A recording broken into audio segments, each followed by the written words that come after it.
Hello everyone! Welcome back to my channel! Okay, and now we are here in our last lesson for this semester. It is true to all my students, to all the subjects that I am handling right now. We have EED 1, we also have the EED 12, and the EED, oh no, not EED, but PCK 5. You know what? As a teacher, lesson plan or lesson planning is such a very big thing to us. Later on in this discussion, we could be able to know what are the things that we need to remember in making or in coming up with a well organized lesson plan. So, I really do hope that prior to watching this video is you already watched the video about the teaching approaches, strategies, methods. We also have the video about assessing and evaluating learning. We also have the video about instructional materials because all of those things are prerequisite before you could learn the different parts of the lesson plan. So I know that you're all ready, so without further ado, let's start. But before we start, I will show you some pictures first. Okay, what can you see on the screen? Five, four, three, two, one. Yes, you got it right. It looks like a map of Manila. So therefore, what do you think the help of a map? Di ba tinutulungan tayo nito to give us direction? Of course, to determine saan tayo pupunta, ano yung dapat nating daanan. Okay? Next, ano naman ito? 5, 4, 3, 2, 1. Taran! Okay, tama! It is a compass. So what is a compass, by the way? Compass and map work together for you to be able to makapunta sa sa gusto mong puntahan. So therefore, these two things, the map as well as uh the compass, it really helps us or it really gives us direction. So, sir, anong relate niyan sa lesson plan? The same with lesson plan. Lesson plan or the same with this compass and map, lesson plan serves also as a guide where it gives direction to the teacher on how to make his or her teaching better. So, the same saying goes, yung pupunta ka sa giyera na wala kang bala. So therefore, as a teacher, our bala is our lesson plan. Yes, because you cannot, not unless if you are a good na talaga na teacher, magaling ka na talaga, expert teacher, therefore, you won't be needing this one anymore because you are already familiar with your lesson. But as for you, pre-service teacher, or if nakagraduate na kayo, beginning teacher, you will now realize that you need lesson plan for you to organize your lesson. Okay? So, yun. So, this afternoon, this morning, this evening, I know, depende sa inyo kung kailan nyo to pinapanood. Our lesson is all about how to make a lesson plan. Okay? Just a disclaimer. I want you to put into your mind that the format of the lesson plan depends on the school, depends on the institution. That is why, okay, the part that I'll be showing you later will be from the book. Aside from the book, it is from the DepEd. Okay, so let's start defining first what is lesson planning.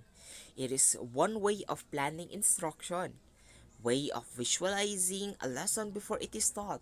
You know what, let me share you this. When you make your lesson plan, you tend to go to the actual classroom setting itself because while you are planning, you tend to imagine things, uy, nindot pa ni buhaton? Bagay ba ni sa mga estudyante? Yun. And of course, according to Scrivener 2005, planning a lesson entails prediction, anticipation, and simplifying because it is a critical part of the teaching and learning process. Bakit kaya siya critical part? Because if wala nagkadimao imong plan, there's a big chance na hindi talaga rin magkadimao ang iyong implementation of your lesson plan. So, what do you think the objective of lesson planning?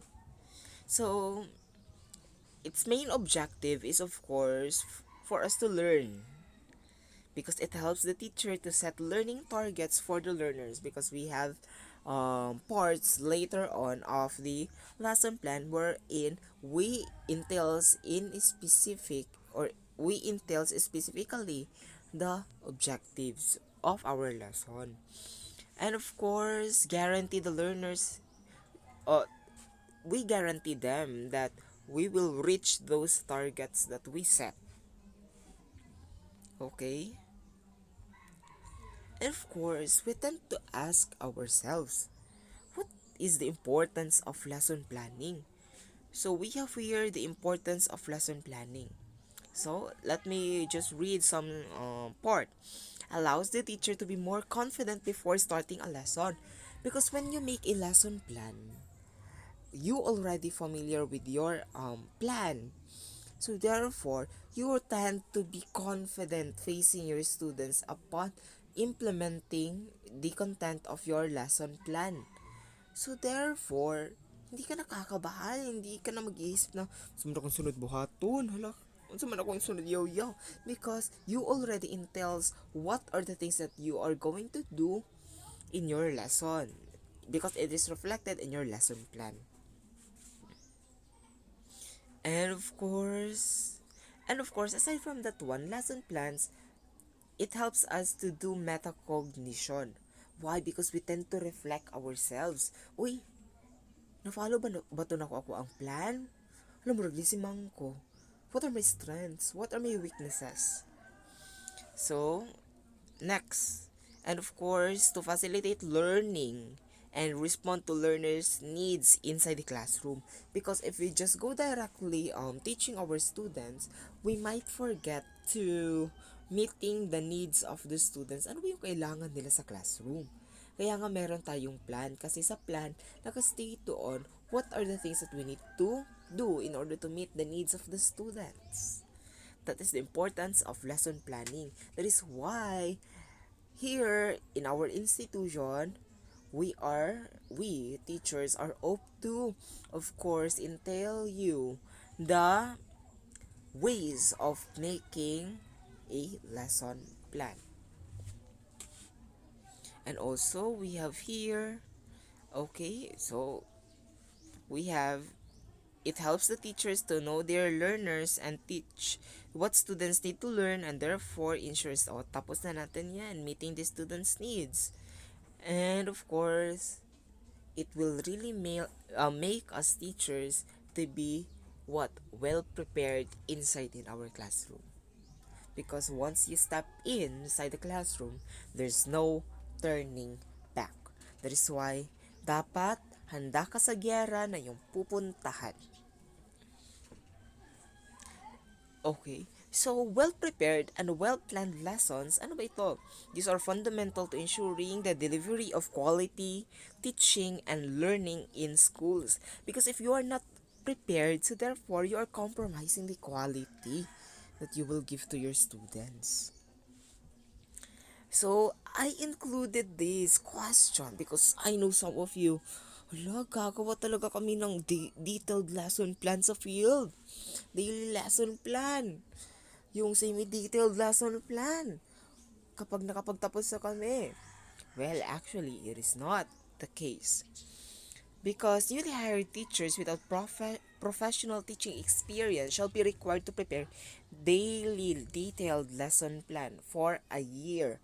So actually, dati may provision dito yung DepEd na kung saan you need to have at least 2 years of teaching experience before ka hindi nagagawa ng detailed talaga na lesson plan.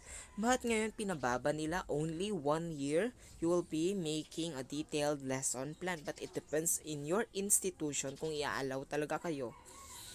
Okay? Because it is also part of the administrators to see if you know how to plan your lesson.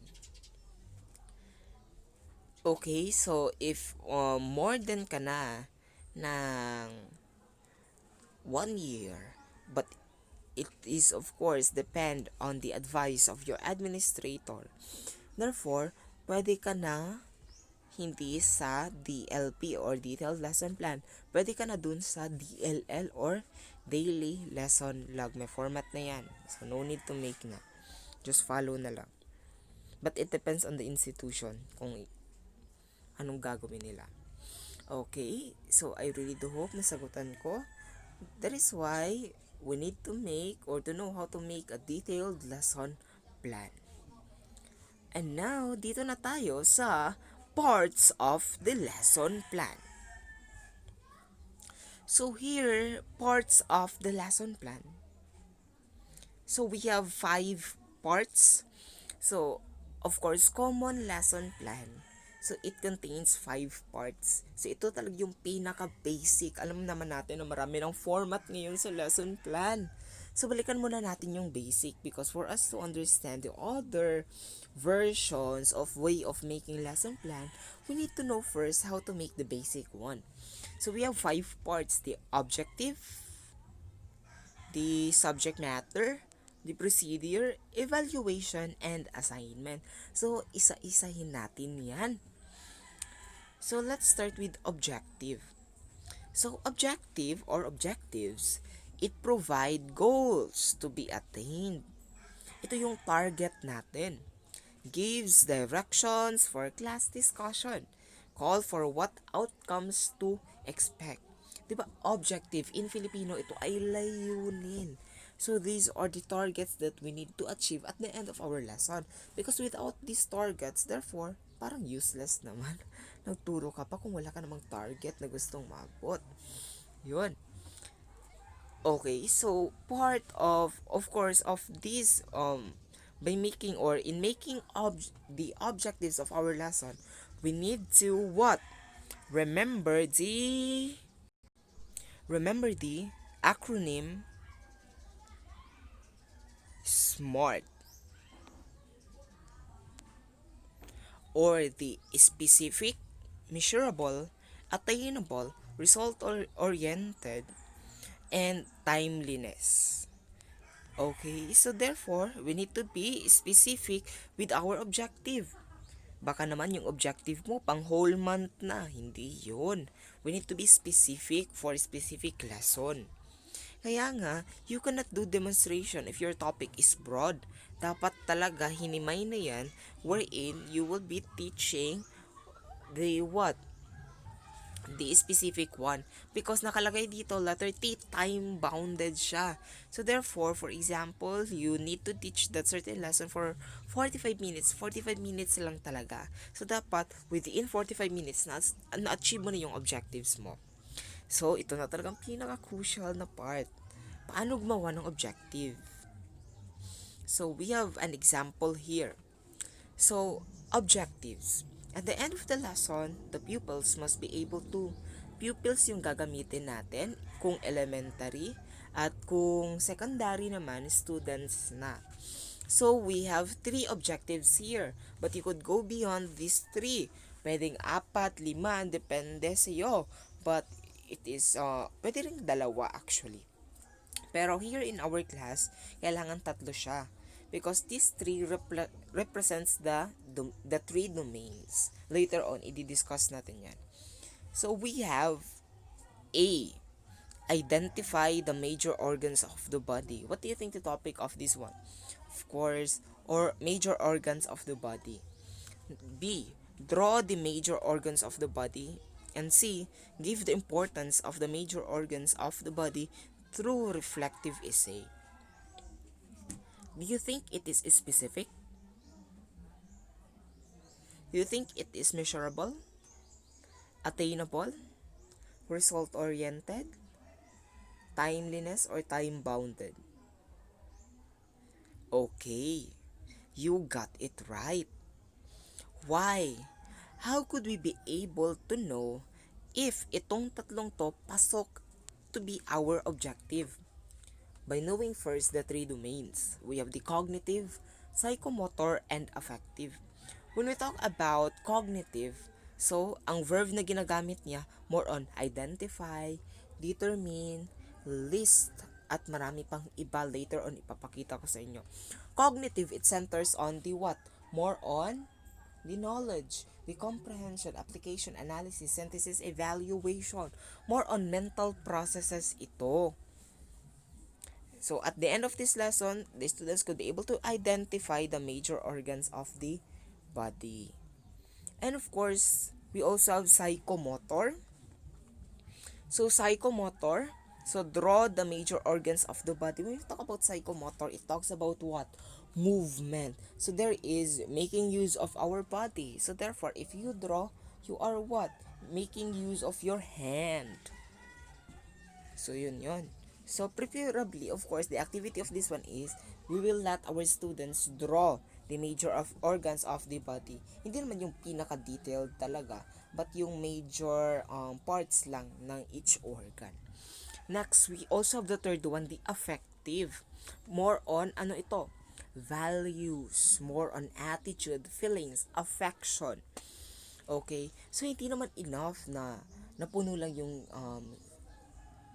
we just fill in what on the mind as well as the body, but also we need to include the heart. Why? Through giving importance of the major organs of the body through reflective essay. So by giving importance, they could be able to what? Think. How do the role of the major organs of the body help us? Okay. So therefore, in making an objective or the objectives of our lesson, dapat present itong tatlo. Okay ha? Dapat siya. Why? Because it will really help us to have a holistic learning for our students, for our pupils. Okay? So sir, yung kinulayan mo ng pula, mahalaga ba yan? Yes, because each domain, the cognitive, psychomotor, affective, they do really have their own what? Verbs. Hindi mo sasabihin na draw the major organ, tapos cognitive yan. Hindi yan pasok. Pasok lang yan sa psychomotor. And now, isa-isay natin what are the verbs ba of each objective. So let's start with cognitive. So cognitive, so it is basically based sa Bloom's taxonomy. But of course, Anderson, the student of Bloom, tend to revise the taxonomy that he made. That is why we have now the Anderson's taxonomy for cognitive domain. So we have the lowest one, the remembering. So pataas talaga ito. Understanding, applying, analyzing, evaluating, and creating. So, remembering, understanding, applying according to some books. This belongs to the lower order thinking skills. And also, analyzing, evaluating, and creating belongs to higher order thinking skills. So, these are the verbs that you could be able to use. So, hindi mo na ako mag-i-strict kung anong verb yung gagamitin nyo as long as it is present in here. So, you could use define, duplicate, list, memorize, repeat, reproduce. So, marami kayong mapagpipilian.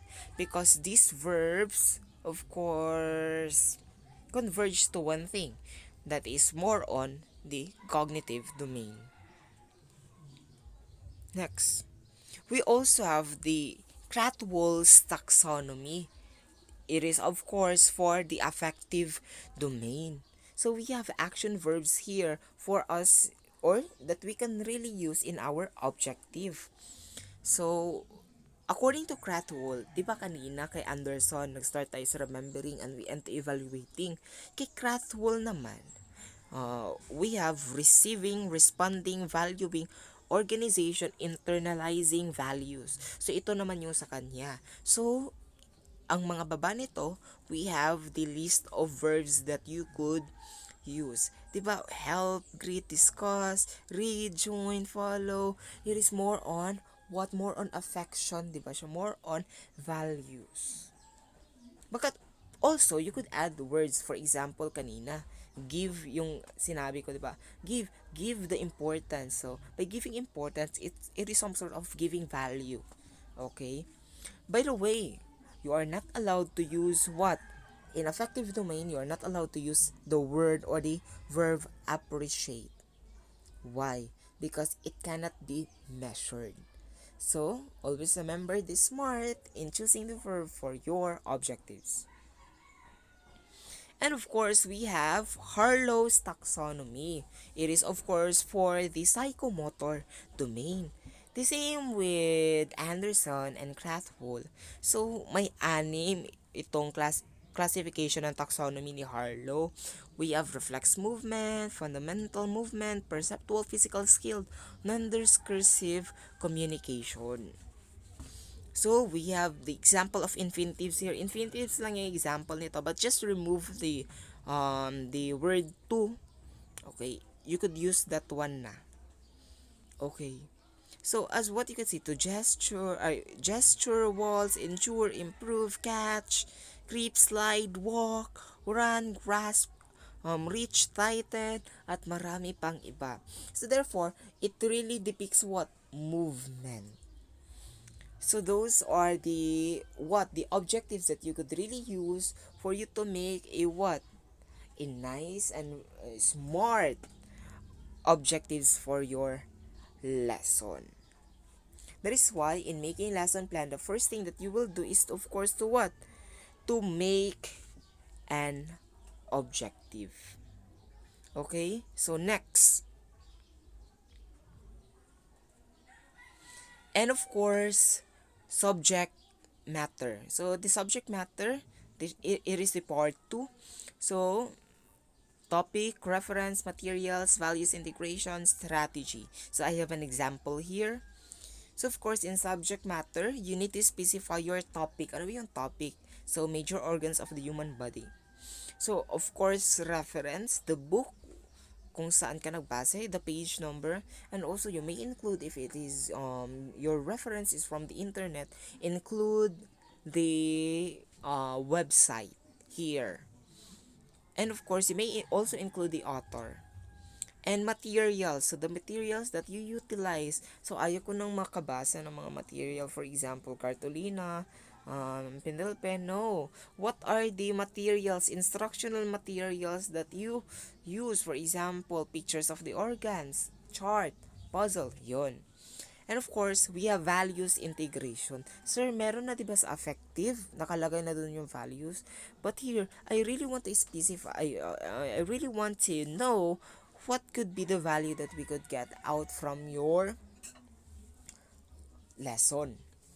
So, I have here taking care of one's body. So, yun.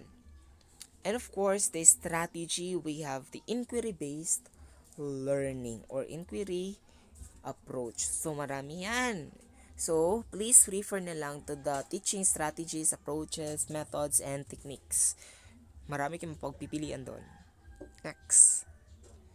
And of course, the procedure, we have preliminary activities. So, these are the activities. Ito yung mga pambungad mong gawain. We have the drill. So, it depends upon you if you would love to have this drill. Okay rin na wala. Pero as for you, pre-service teacher, mas mabuting meron tong drill because it will really help your students practice. And also, aside from that one, it will also serve as their what? Warm up for the day. Kasi kapag sinimulan mo silang mukhang walang energy talaga sila the entire session of your class. We also have the review. Okay, of course, you need to review your previous lesson. If you, what? Kailangan mo pa ba yung balikan, ulitin, or na-master na, din, na ba nila yung skill na kailangan nilang ma-attain sa yung previous lesson. We also have developmental activities. So, dito na talaga magsa-start. We have the motivation.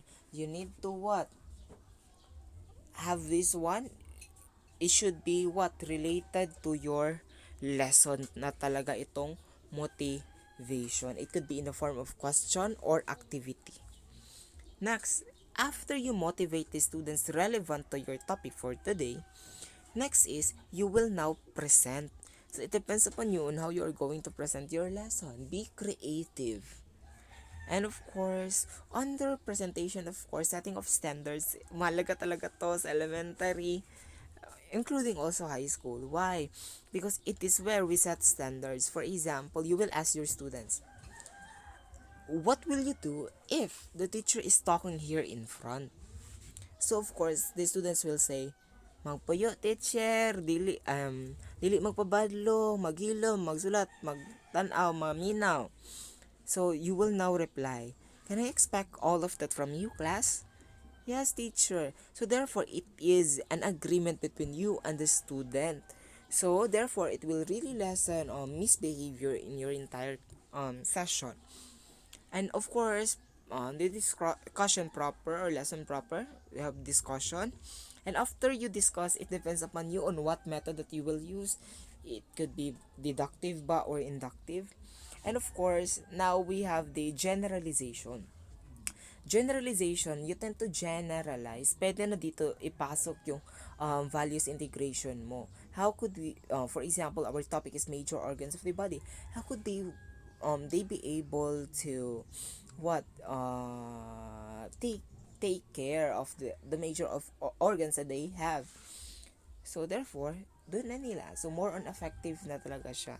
So that is generalization. And of course, at the end, you as a teacher, you need to be the one who will generalize. First, you need to let them generalize. Sila muna yung mag-generalize. Then pasok doon yung values integration mo na tanong. And last is of course, you generalize it as a whole. And now we now have the application. So application, it could be in a form of activity wherein the students learn or apply their knowledge that they got during your discussion. So application. Next. And of course, evaluation. Ito na yung assessment natin na part. And our evaluation should be what? Should coincide with your lesson objectives. Baka sinabi mo doon, identify lang, tapos hindi naman identification yung ginamit mo sa evaluation mo. Okay? So, yun. And of course, assignment. We have assignment and homework. Homework, it is somewhat extension of the activity that you had kasi nakulangan kayo ng oras. Kapag assignment naman, it is more of you could give your students, okay, I will assign you to read the topic that we will discuss tomorrow. That is in the form of, that is one of the forms of assignment. Okay, so those are the things that you need to remember when we talk or in making your lesson plan. That those are the basic ones. So next part of this video will be the what? Will be the format as well as the style of the lesson plan. Okay, so let's continue. And now for your task.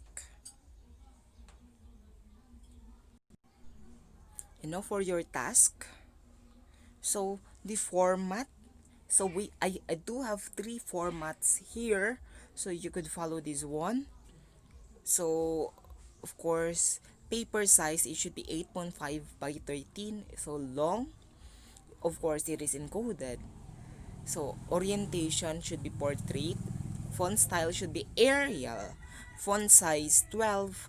Margin normal. or the 1 inch, the top, bottom, left, and right. So if you fail to follow the format that I stipulated here, derecho deduction. Okay? So, next. For the ED 1, Teaching Science in the Primary Grades, Biology and Chemistry. So, ito yung format ng lesson plan na ifa-follow ninyo. Okay, so it is actually the lesson plan or the parts of the lesson that I presented a while ago. So, dapat ganito ha. So, the 5 parts should be what? Colored with the red. It is of course to highlight the things. So, detailed lesson plan in Teaching Science 3 because our subject is primary science. So therefore, it should center only to the primary grade students. So, grade 3 yung science na ituturo nyo. So, follow lang this one, the objectives, tapos ko na yan, the subject matter. So, later on, next to this video is of course the topics na pwede nyong pagpilian. So, in a certain section, dapat walang paulit-ulit na topic, iba-iba talaga yung topic nyo. And, of course, the procedure. So, dahil it is a detailed lesson plan, so therefore, iba yung teacher's activity, iba yung pupils' activity. So, you may surf on the internet. So, in a long bond paper, so, you need to divide it into two.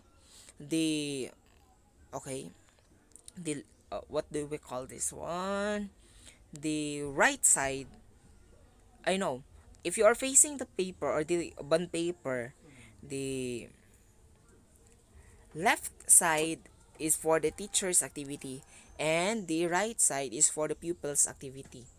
So, detailed talaga. Mayroon yung, what do we call this one?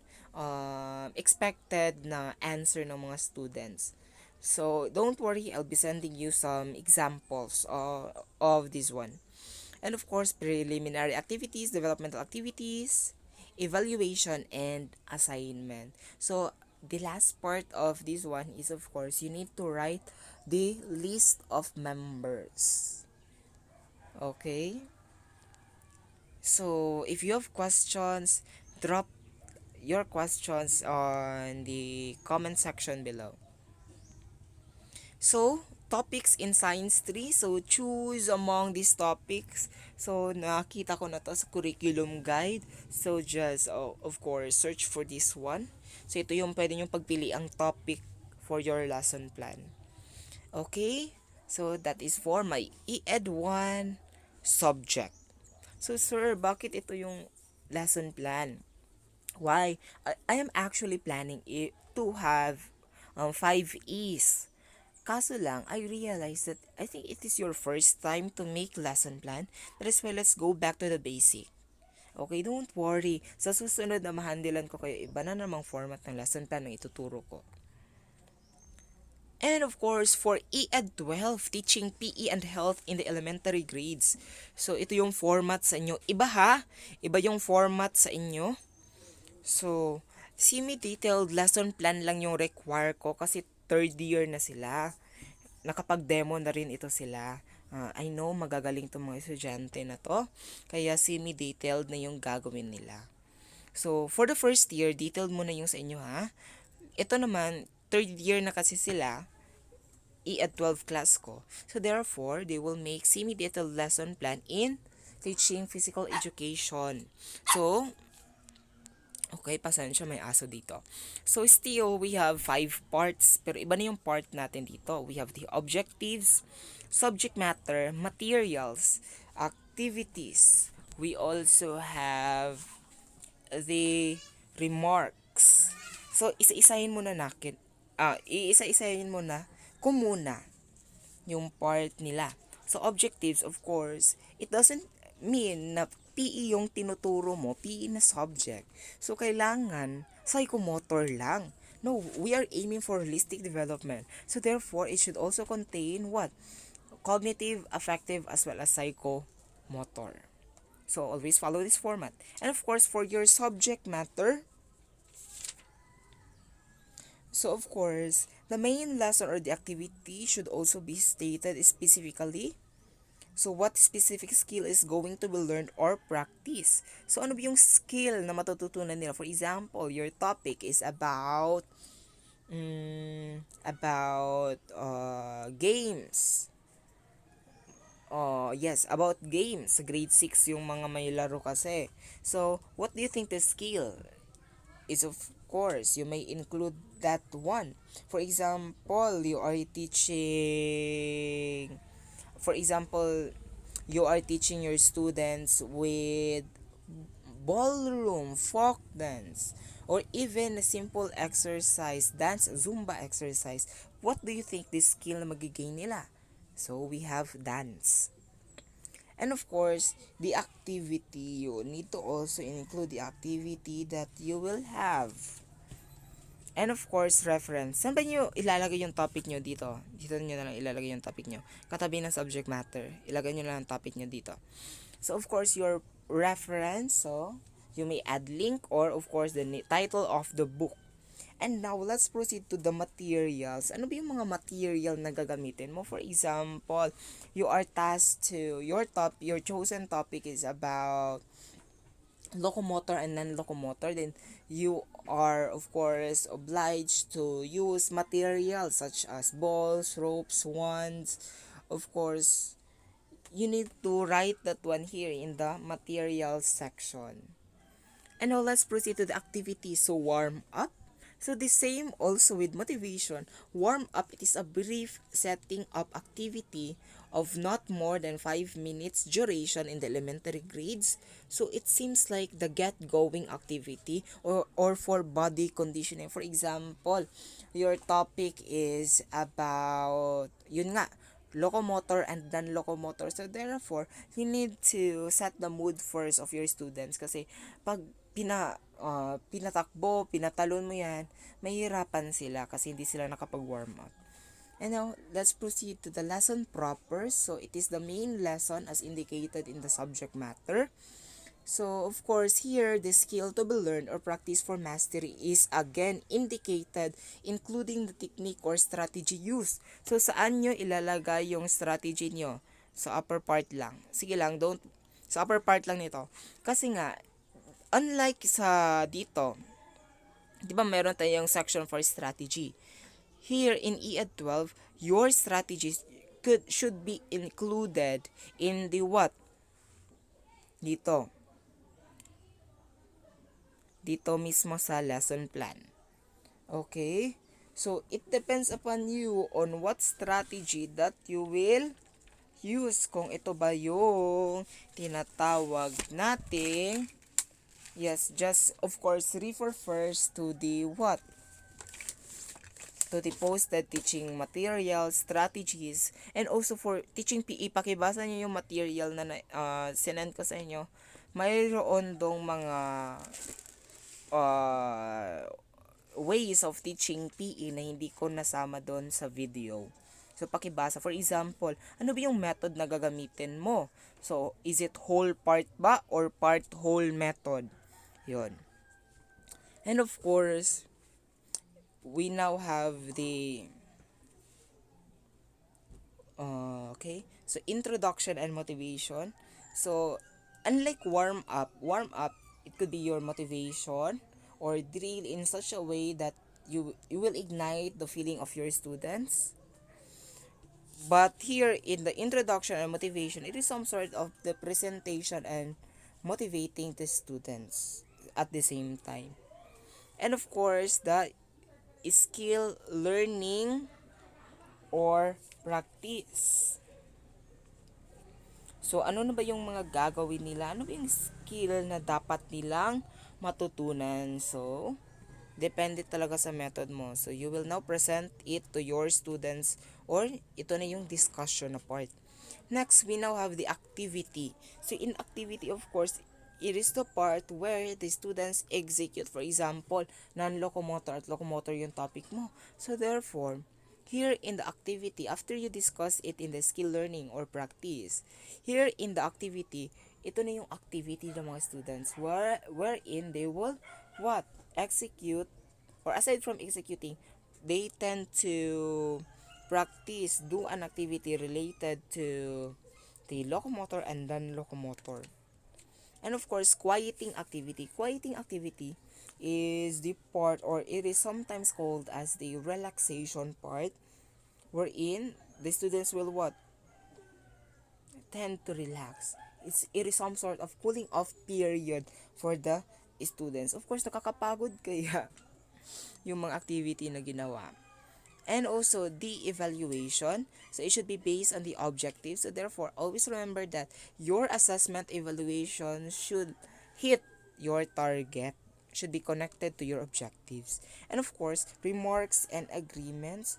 So when the day's activities are over, the teacher or you as the teacher may now recall or write down the pertinent facts which can be used as basis for future plans. Perhaps it has been observed that the base running as a skill in softball playing is still adequate. If you see that your students able to perform the non-locomotor and locomotor, therefore, there's a big tendency that you will move to the next topic next week. So, more on remarks siya, more on what? More on assessing the activity that you had. So, yun lamang ang pakakatandaan ng mga EED 12 student ko. Just follow this format.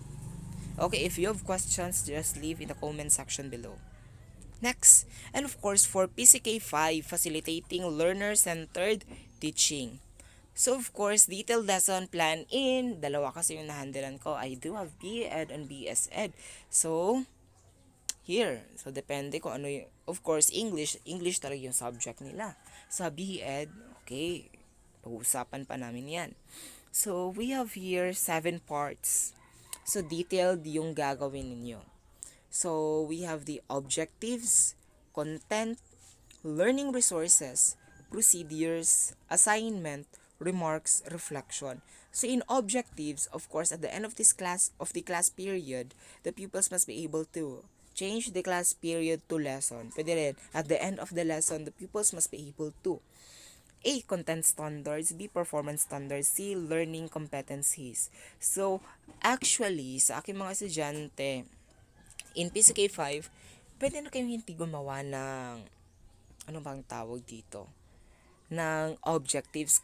Kasi yung content standards, performance standards, and learning competencies are already available na po sa curriculum guide.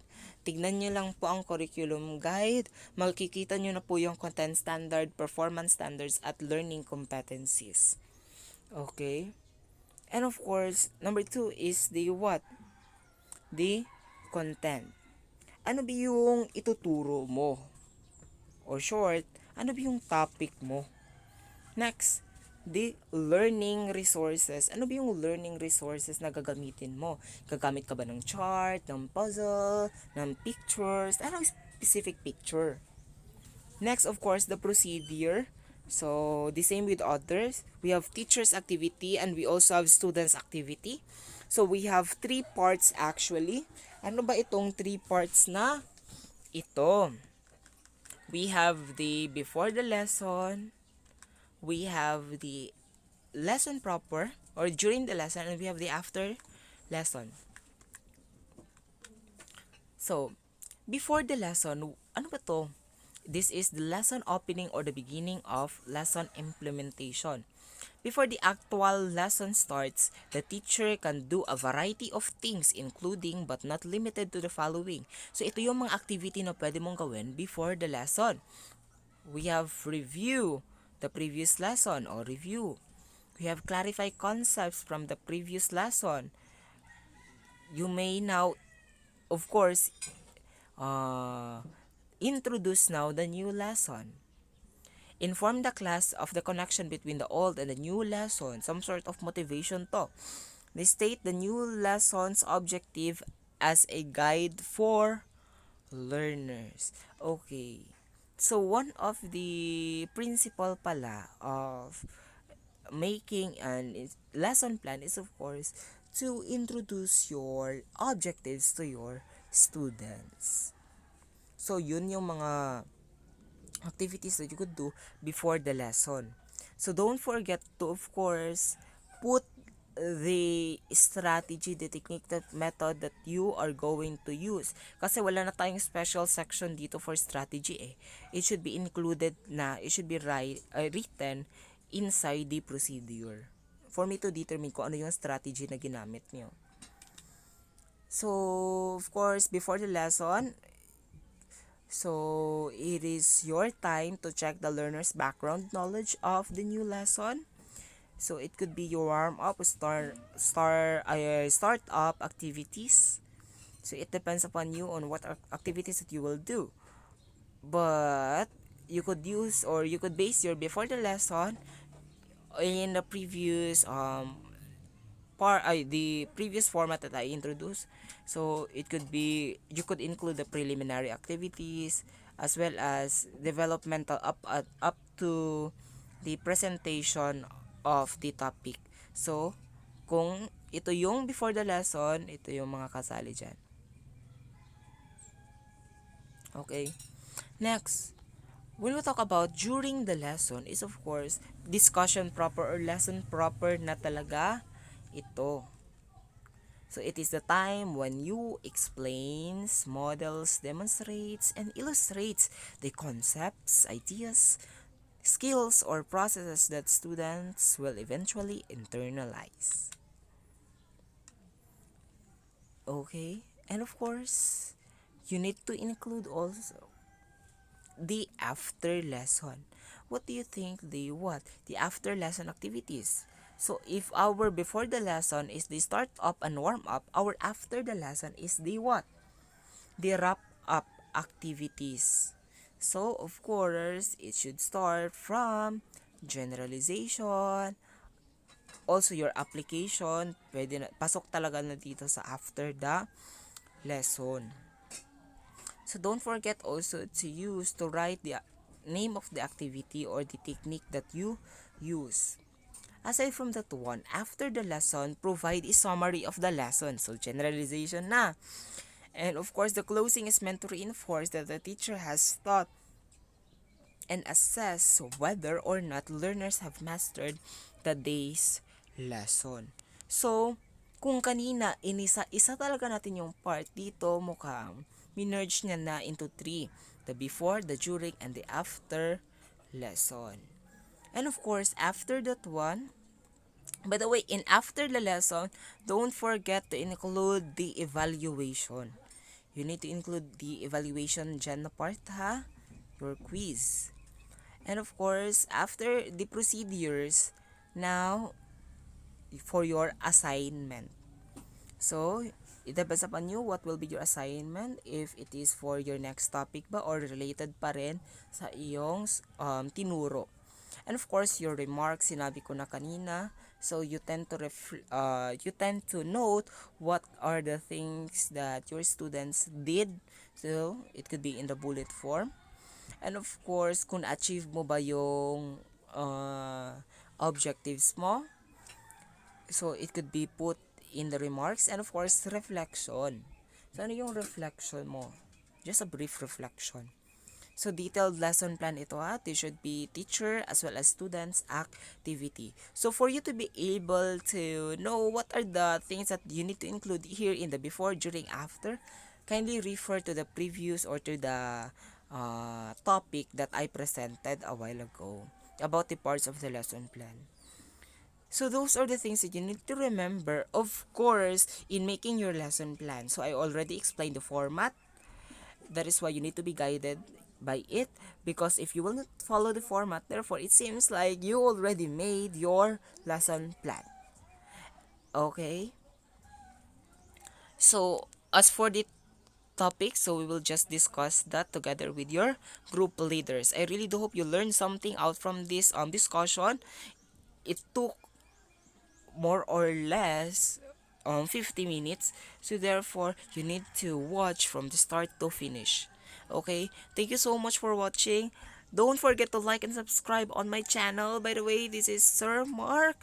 Of course, this is our the last topic for our uh journey to learning in AED 1 AN 12, and PCK 5. So, thank you so much for watching. If you have queries, questions, just leave in the comment section below. Okay? Or kindly take note of that one because we will have a meeting with your leaders. Thank you so much. God bless. Goodbye.